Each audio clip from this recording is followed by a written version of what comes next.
Madame, Monsieur, bonsoir, bienvenue. Merci de nous rejoindre pour le Journal des Alpes. Le plateau des Glières, au lieu de la résistance, accueillait aujourd'hui son grand rassemblement citoyen.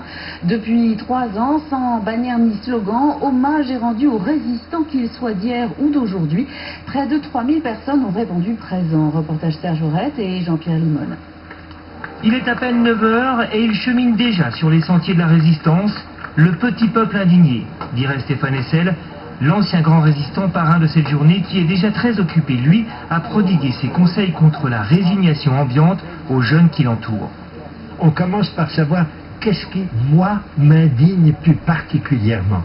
Et si c'est quelque chose qui me frappe, comme par exemple la façon dont on traite aujourd'hui les sans-papiers, ou la façon dont fonctionnent mal les hôpitaux, ou dont fonctionnent mal les prisons, ou les centres de rétention, eh bien on s'engage pour manifester son indignation à cet égard. Mais plus encore, on se met en réseau.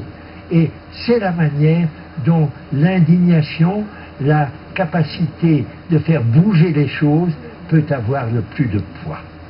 Parole de résistants, voilà le thème de cette journée oublière. Des résistants anciens prêts à passer le relais à de nouveaux, considérant que les valeurs pour lesquelles ils se sont battus, comme la sécurité sociale, la retraite par répartition ou encore la liberté de la presse, sont aujourd'hui mises à mal.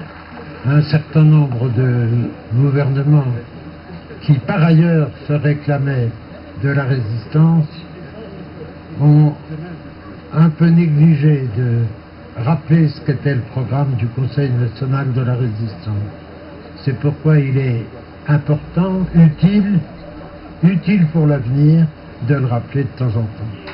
Parmi ces indignés actifs et actuels, le psychiatre Michael Guyader, qui a décidé de ne plus respecter les nouvelles lois sur la psychiatrie, les considérant dégradantes et populistes.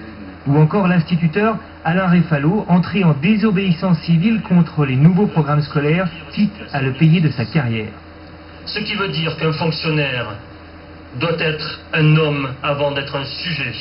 Un homme qui obéit aux exigences de sa raison et de sa conscience avant de se soumettre aux ordres et aux injonctions de l'État.